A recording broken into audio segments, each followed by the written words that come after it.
ভারতবর্ষের যারা বড় বড় ইউনিভার্সিটি থেকে কম্পারেটিভ ফিলোসফি বেনারস ইউনিভার্সিটি সেটাও রিটার্ন পড়াচ্ছেন, এখন পড়ান। এখন যে ওয়েস্টার্ন ফিলোসফি পড়ান তিনি এখন অনেকদিন রিটায়ার হয়ে গেছে, কিন্তু রাজস্থান ইউনিভার্সিটির হেড অফ ডিপার্টমেন্ট ফিলোসফি ছিলেন। এরকম অনেকেই প্রফেসর রূপমণি ছিলেন, প্রফেসর নামটিয়ার ছিলেন, এরা সবই কিন্তু দিল্লি ইউনিভার্সিটি সব জায়গায় একজন প্রফেসর, তারাই বেশি পড়াতেন। তাদের সন্ন্যাসীও দু একজনই ছিলেন। তিনি পড়াতে হচ্ছেন ফিলোসফি অফ রিলিজিয়ান সাবজেক্টটা পড়াতেন।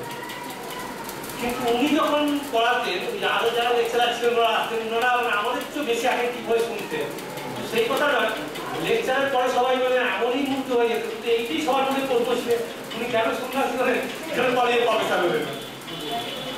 আমি ওখানে একটা বলার সময় আমি অ্যাঙ্গেল করছি খ্রিস্টানের থেকে আরম্ভ করে একটা বিরাট ইমোশন, একটা খ্রিস্টান ধর্মযাজকের উদাহরণ এবং সাধারণ যারা পড়ালেখা শিখে তাদের উদাহরণ যে বোঝানো এই অ্যাঙ্গেলটা কোথায় অসাধারণ পাণ্ডিত্য নিয়ে, মানে যার সীমা হয় যেটা পড়েই হয় না, এটা তো বুঝে গেছিলাম, শুধু পড়ে ওই পাণ্ডিত্য হয় না, তার একটা আলাদা সাধনা আছে। মানে জ্ঞানযোগ বলে একটা কথা আছে আমাদের, জ্ঞানযোগ, তো সেটা যদি প্রকৃত উদাহরণ দিয়ে নিয়ে না থাকলে হয়তো চাকরিতে দেখা হচ্ছে। এবং তিনি যে কতজনকে ইন্সপায়ার করেছে, মানে without any lecture, without any কত রকম লোক ধরতে চোখ দেখলে বলে দেবে যে আমি দূর থেকে দেখলে হয়ে যাবে। আমার মনে হয় ভাবতে যদি চিফ জাজ হতে তো পুরো ক্রিমিনাল ছুটতে, এটাই আমার ধারণা হয়ে গেছে।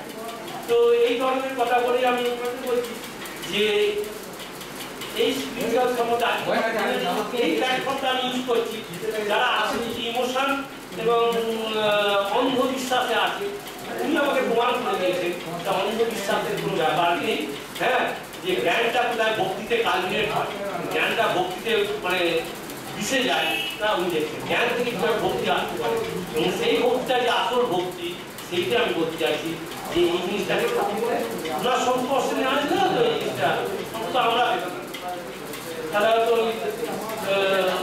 কিছু না বুঝে হয়তো সন্ন্যাসী হয়ে দিন কাটিয়ে দিতে পারবো, তো আমি তো বলছি আমার সেরকম মন ছিল, কিন্তু ওনার সংস্পর্শে এসে বুঝুন যে জ্ঞানই একটা আলাদা সন্ন্যাস, জ্ঞান একটা আলাদা পথ, এবং নিজের জীবন দিয়ে নিজের জিনিসটা আন্ডারস্ট্যান্ডিং হয়ে যায়। আমার একটা সিরিজ অফ লেখা বেরোয় আন্ডারস্ট্যান্ডিং অফ মেডিটেশন, এবং ওনার হচ্ছে মূল বক্তব্য হচ্ছে আন্ডারস্ট্যান্ডিং। জ্ঞান বলতে উনি এইটুকু বলেছিলেন যে মানে ডিপ অফ নলেজ, মানে বইয়ের নলেজ নয়, মানে আন্ডারস্ট্যান্ডিং। ওনার জ্ঞান বলতে উনি যেটা understanding of the universe, every atom, প্রত্যেকটি অ্যাটম জানতে হবে। ওনার একটা কথা খুব ভালো ছিল যে সিক্রেট বলে পৃথিবীতে কিছু নেই, সিক্রেট ধ্যান ধারণের তো সিক্রেট ব্যাপার নয়। তুমি ঘরের দরজা বন্ধ করে যদি তুমি কোনো রকম কিছু করো, কিন্তু তার সাথে থাকবে এই দেয়ালটা, তার সাথে একটি অ্যাটম, প্রত্যেকটি অ্যাটম থাকবে, ইউনিভার্সাল করে থাকবে, ইউনিভার্সাল লকে কি করে দিতে পারবে না। তো উনি বলতেন এই ইউনিভার্সাল ল যে বিরাজ করছে তাকে ফাঁকি দেওয়ার ক্ষমতা কারো নেই, এবং এটাকেই উনি বলছেন যে তোমরা গড বলে বলো। গডের সংজ্ঞা উনি এইভাবেই দিয়ে গেছেন। যে পাণ্ডিত্য সে চমৎকার এখানে একটু বলা যায় এই বলে মোটামুটি আমাদের একটা রাস্তা দিলুম, যাতে করে আমরা চেষ্টা করবো বই পড়ে কিছু জ্ঞান অর্জনের চেষ্টা করবো। ওইও